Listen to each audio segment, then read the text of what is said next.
Hello everybody, this is Dr. Anbarsi. இன்னைக்கு நம்ம பார்க்க போற topic about basic principles of life. அதாவது நம்ம கடவுள் வந்து நம்மளுக்குன்னு ஒரு ரோடு அமைச்சு கொடுத்துருக்காருங்க.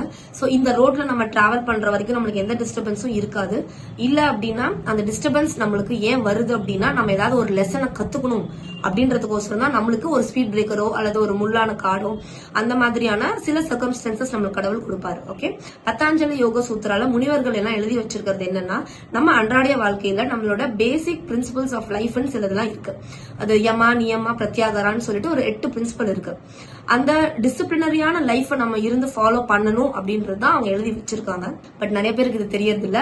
இந்த ஃபாஸ்ட் மூவிங் வேர்ல்ட்ல நம்ம ஒர்க் ஜாப் லைக் இப்படியே தான் போயிட்டு இருக்கு. எனக்கு தெரிஞ்ச சில டிப்ஸ் இன்னைக்கு நான் சொல்றேன்.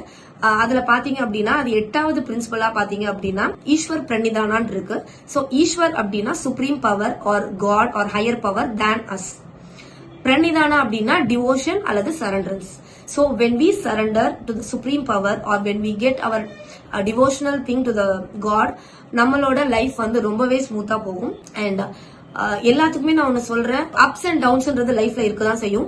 பட் இது எல்லாமே நம்மளுக்கு தரத்துக்கான ரீசன் ஒண்ணு இருக்கும். ஒண்ணு நம்மளால 4 பேர் வந்து பயன்பட்டிருப்பாங்க அல்லது 4 பேர் நம்மளுக்கு உதவி பண்ணிருப்பாங்க. அந்த மாதிரியான சினாரியோ அந்த மாதிரியான ஒரு காலகட்டத்தை நம்மளுக்கு கடவுள் அமைச்சு கொடுத்திருப்பாரு. ஏன் அப்படின்னா ஒவ்வொரு இன்சிடென்ட்லயும் ஒவ்வொரு தகவல் நம்மளுக்கு கடவுள் கொடுப்பாரு, ஒவ்வொரு கிளாரிபிகேஷன் ஒவ்வொரு பாடத்தை நம்மளுக்கு நடத்தியிருப்பாரு. சோ அது எல்லாமே நம்ம கெயின் பண்ணிட்டு பேசிக் பிரின்சிபல்ஸ் ஆஃப் லைஃப் அன்றாடைய வாழ்க்கையில சில வழிமுறைகள் படி நம்ம வாழணும்ன்றது ஸ்டிக் ஆன் பண்ணி நீங்க வாழ்ந்தீங்க அப்படின்னா there will be such a beautiful life. Hope you'll follow this. Thank you.